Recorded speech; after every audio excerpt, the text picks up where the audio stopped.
תדע עם השמש. אני לא רואה כלום.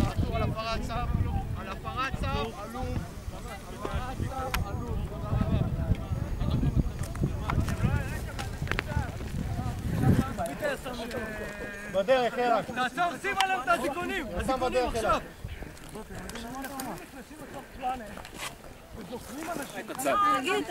תגיד, אני לא רוצה להראות לך את הצו, ובטח זה לא רלוונטי. הלו, הלו. בסדר, אני? בוא אני אראה לך את זה בניידת, קח אותה בבקשה. את נמצאת בתוך שטח צבאי סגור? אבל איך אני אדע שזה שטח צבאי סגור? כי אני אמרתי לה. קח אותה בבקשה, אני אראה לה את זה בניידת. קח אותה בבקשה, אני אראה לה את זה בניידת. קדימה, גם אתה נוסע שטח צבאי סגור, תודה רבה לך. תרדו בבקשה למטה. הצו הוצג לכם כבר בהמשך. אדוני, קדימה לעזוב. יש סיבה שנעזוב? כן. מה הסיבה? צו שטח צבאי סגור, קדימה לעזוב. אפשר לראות את הצו בבקשה? יראו לכם אותו? לא יראו לי את הצו. טוב, אתה לא רוצה לעזוב? תגיד, קדימה. לעזוב. על מי אתה מגן מפנינו? קדימה לעזוב. בבקשה, יש פה צו? קדימה, נתקדם. ניידת עם היס"מ. מי שתוקף לא על מי שבא הנה לבצע משמעת בכוח חוקית,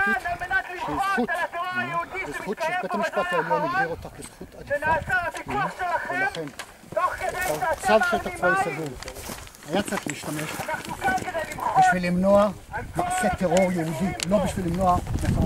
בסדר. עכשיו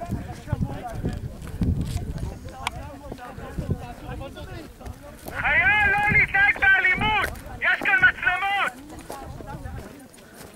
איתן! איפה המקום? עזרא ירד למטה בבוקר. לא, הוא גם אזור צבאי סגור,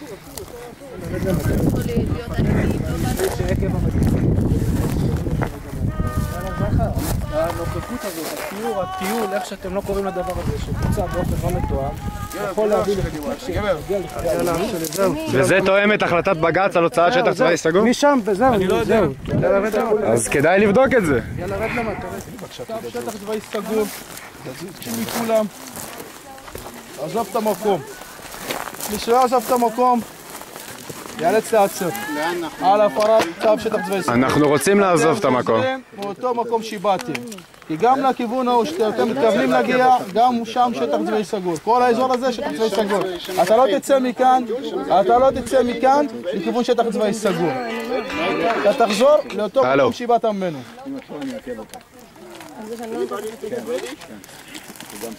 כן. עכשיו הציגו בפנינו עוד פעם צו ואמרו שעוצרים את כל מי שמילא לא מתפנה. אנחנו לא מזיקים פה לאף אחד. לא נראה לי, אבל אני אדבר איתם עכשיו. מחאה בלתי אלימה. אנחנו לא מזיקים לאף אחד. אנחנו לא אלה שדוקרים מישהו. אנחנו צריכים להגיע לטואנה. שם הרכבים שלנו, אין לנו למקום אחר ללכת אליו. שם אנחנו צריכים להגיע. אתם יכולים לבוא וללוות אותנו החוצה מהשטח הצבאי הסגור, ואנחנו נגיע לטואנה ואנחנו נתפנה. אין לנו אפשרות לחזור מאיפה שהגענו. דרך טובה אתה יכול גם להגיע, תביא את הרכבים שלך לשם. הרכבים לא יכולים להגיע לשם, אתה ראית את הדרך לטובה? איך באת לשם? הגענו לשם בעיקופים ובהליכות, כל מיני דברים שאי אפשר לעשות עכשיו. אם אתם רוצים לתת לנו, לאפשר לנו להגיע לטואנה, אנחנו נתפנה פה ברצון. אין לנו אופציה אחרת. אין פה לאנשים לאן ללכת, אנחנו נשמח להתפנות מפה ולהגיע לטואנה, לרכבים שלנו וללכת. איפה הרכבים שלכם? בטואנה. בטואנה. הרכבים שלכם בטואנה? כן. אני מוכן לאפשר לרכבים להגיע לפה, בליווי שלנו אתם תצאו מפה. אם אתם כל כך חושבים מאיתנו, אתם יכולים אין סיבה להתעקש על זה, אנחנו רוצים ללכת, אין לנו אופציה דרך טובה ללכת. בסדר, אני מבין שהוא מחליט, אבל הוא לא הגיוני, אנחנו רוצים להתפנות. שיהיה לכם ברור, אין לנו מה להתעקש איתכם פה, רוצים להגיע לכלי הרכב. המג"ד זה משה? לא, המג"ד. איפה המג"ד? זה שדיבר עכשיו.